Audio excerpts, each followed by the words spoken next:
So in an ideal scenario, we would be milking these cows about 2 hours post-calving.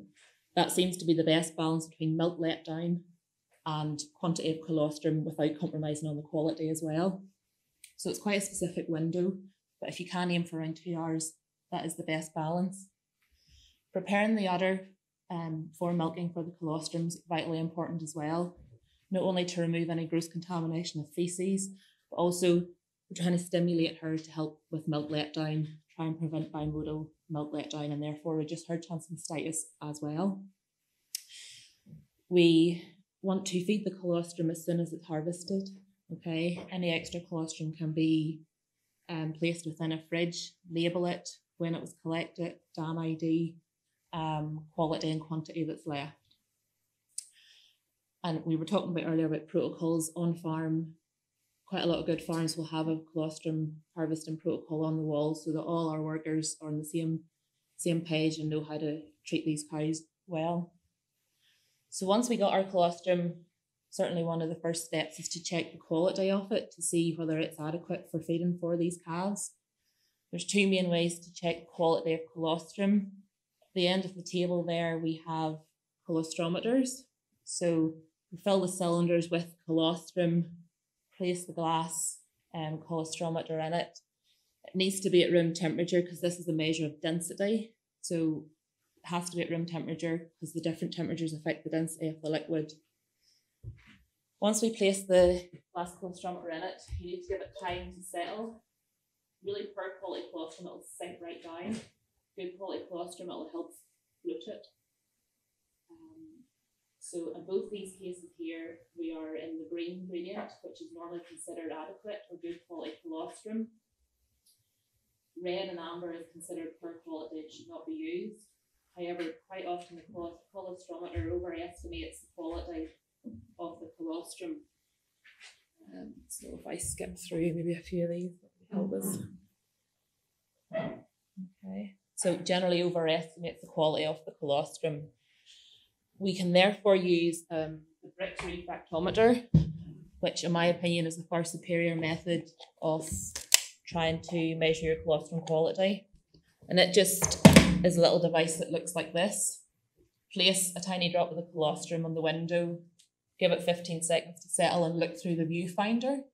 You'll get a scale like this here, and we're using the left-hand side scale, the Brix scale. So the higher the better, but your cutoff point is 22.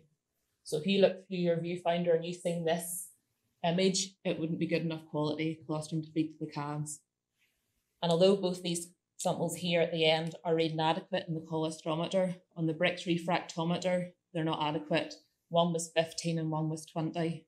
So it just shows you how much that there overestimates them. And I genuinely would encourage anybody to go onto eBay and buy one of these for £15 and keep it on farm and use it. The other benefit with this one is you can measure it cow side. You don't have to be temperature specific as well. So colostrum intake is very variable, and as people we would like to take control of that so that we can ensure our calves have got the right 10% of their body weight. So one of the most common ways to do that is via stomach tube or feeding tube. So there's a few key points to consider when using feeding tubes there. One of the main points is to measure from the tip of the calf's nose to the back of its elbow, and that's the length we would like to insert the tube by. Standing position of the calf is better than sternal recumbency, but we must never do it when they're lying flat on their side. Massive risk of regurgitation, aspiration pneumonia, and trust me, it's invariably fatal. Ensure your clip is locked on in your stomach tube before you insert anything, just in case any part of this here leaks down into the airway before you get it placed correctly. And when we have our calf in standing position, it generally is easier if we have their wee bums reversed into a corner so that they can't back away from us. You want to raise their head slightly, introduce the tube, the corner of the mouth, nice and slowly, give the calf a chance to swallow. The golden point of this here is feeling for the stomach tube placement in the calf's neck. So you will feel the tube pass down the left side of the calf's neck when you're in the right place, when you're in the esophagus. If you're in the windpipe, because it's a rigid structure, you'll not feel it. Sometimes in cold weather, it's beneficial to heat the end of the stomach tube to make it slightly more flexible.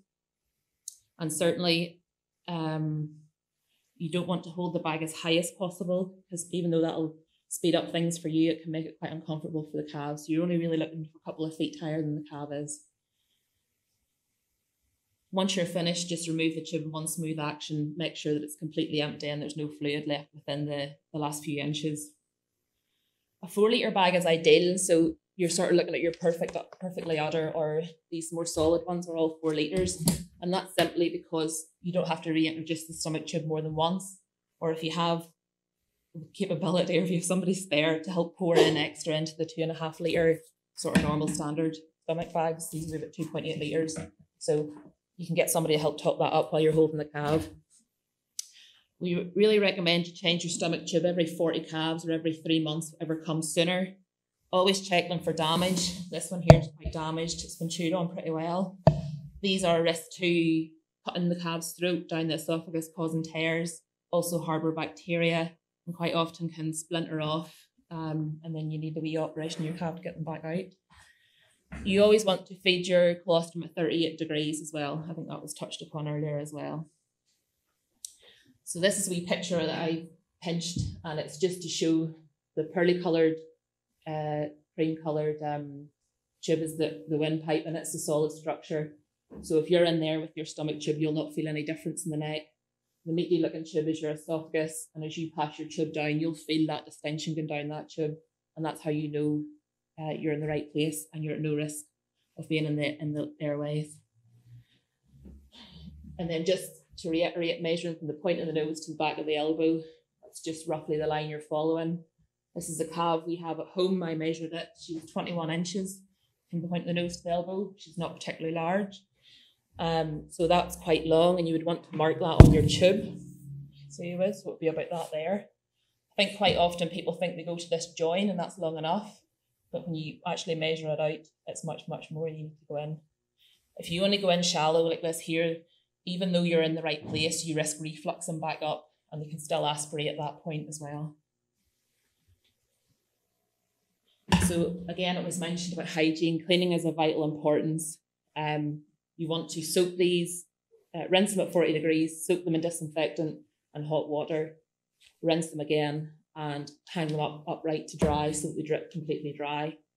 The bacteria these can harbour, especially if the fat's not dissolved, is a lot to give, or a lot, and it's enough to give the calves scar, so it is as well.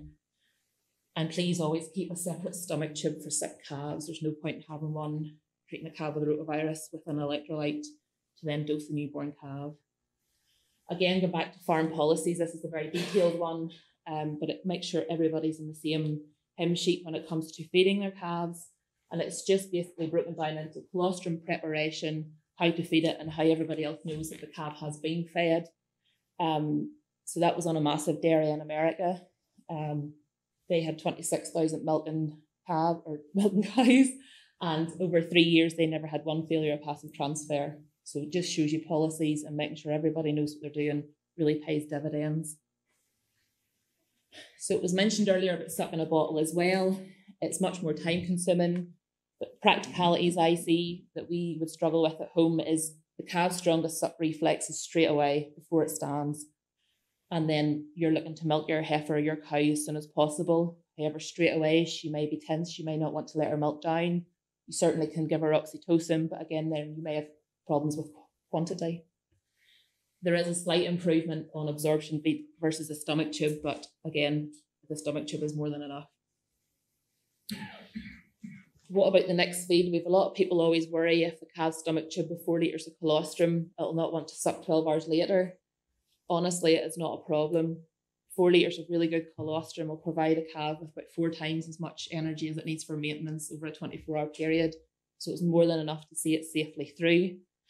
And therefore, next day, it should be hungry enough to start drinking for you. Ideally, they would be fed Dam's colostrum for at least 3 days afterwards. If you read some of the SCAR vaccines, they'll recommend for 11 days to make sure they get adequate coverage. And although it's not absorbed in the gut anymore, it still can act locally to help prevent bacteria adhere.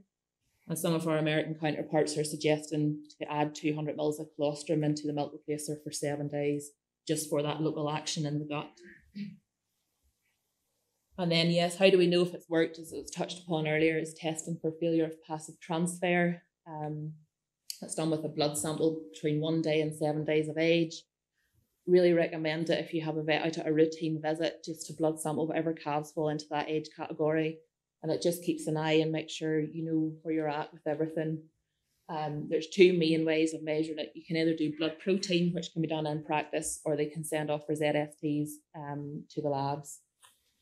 And still, it was saying there that 15% of all Holstein calves, despite having received 3 litres in 6 hours, will still have failure of passive transfer. And that's possibly because quality wasn't controlled at that point in time, or as stated before, maybe bacterial contamination was really high. Once you go over that 100,000 colony forming units per mil, it interferes with the antibody absorption in the calf's gut. So it's important to make sure the hygiene's right too.